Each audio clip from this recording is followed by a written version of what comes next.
کیونکہ اس کے پاس نالج ہوتی ہے، اس کے پاس سکلز ہوتے ہیں. نالج اور سکلز جب اس کے پاس ہوتے ہیں تو وہ ٹیکنالوجی کے ذریعے پھر یہ روڈز، بلڈنگز، بہت ساری چیزیں جو بھی دنیا میں ہوتی ہیں، وہیکلز، بسز، کارز، تمام چیزیں انسان ہی الٹیمیٹلی بناتا ہے. لہذا یہ ہوئے ہیں 3 ریسورسز جو آپ نے کل پڑھے تھے: human made resources, natural resources, اور پڑھے تھے آپ نے ہیومن ریسورسز. آج ہم نے پڑھنا ہے کنزرویشنز آف ریسورسز.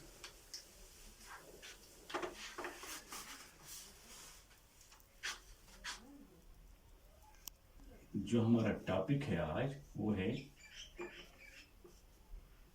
کنزرویشنز of resources.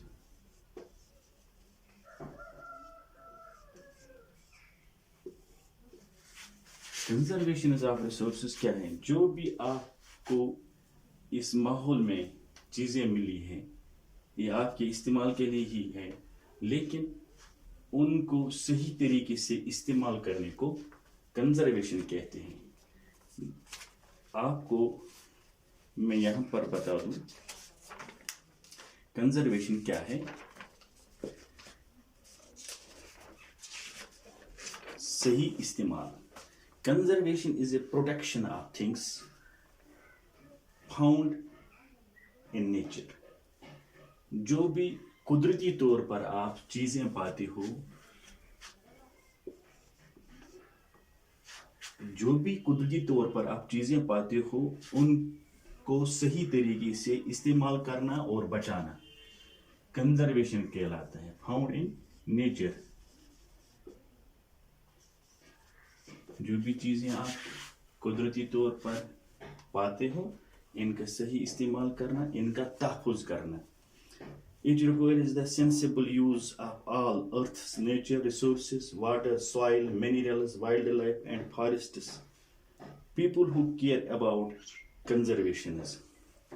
یعنی بچوں ہمیں ضرورت ہے کہ ہم ان کا سینسیبل یوز کریں.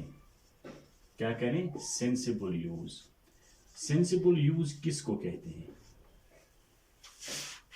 اگر ہمیں پیٹرولیم کی ضرورت ہے، پیٹرولیم کی ضرورت ہے گاڑی چلانے کے لیے، لیکن ہم کیا کرتے ہیں؟ اگر ہم نے، یہ میں مثال پیش کرتا ہوں، اگر ہم نے 2-3 کلومیٹر دور جانا ہے گھر کا سامان لانے کے لیے، ہم گاڑی کا استعمال کرتے ہیں. اس سے جو پیٹرولیم کی کھپت یا خرچ جو پیٹرولیم ہو جاتا ہے اس سے زیادہ ہو جاتا ہے. یا ہمارے گھر میں اگر 4 افراد ہو تو ان کو 4 افراد کی الگ الگ گاڑیاں ہوتی ہیں تو وہ الگ الگ گاڑیاں استعمال کرتے ہیں. تو اس سے کیا ہو جاتا ہے؟ پیٹرولیم کی زیادہ خرچ ہو جاتا ہے، پیٹرولیم کی زیادہ کھپت ہو جاتی ہے، پیٹرولیم زیادہ. اسی طرح بہت ساری چیزیں ہیں جو ہم بے تحاشا استعمال کرتے ہیں. ان کا صحیح استعمال کر کے ہم ریسورسز کو کنزرو کر سکتے ہیں، بچا سکتے ہیں اور پروٹیکشن دے سکتے ہیں اور تحفظ دے سکتے ہیں. کیونکہ ریسورسز کو کنزرو کرنا، تحفظ دینا ہمارے لیے اس لیے بھی ضروری ہے کہ آنے والے جنریشن کے لیے بھی ریسورسز ہونے چاہیے تاکہ وہ بھی اپنی زندگی گزار سکیں. لہذا اس کے لیے کیا ضروری ہے؟ پہلے جو ہم نے قدرتی طور پر چیزیں پائی ہیں ان کا پھر ہم صحیح استعمال کریں. جیسے کہ ہمارے پاس water, soil, minerals, wild life and forests. اگر ہم پانی کی ہی مثال لیں، پانی کو ہم بے تحاشا استعمال کرتے ہیں، پانی کو ہم بے تحاشا خراب کرتے ہیں. جیسے کہ ہمارے پاس جو بھی پالیتھینز نکلتے ہیں، جو بھی گھر میں ریگس یا پھٹے پرانے کپڑے نکلتے ہیں، غلاظت نکلتی ہیں، یہ ہم سیدھے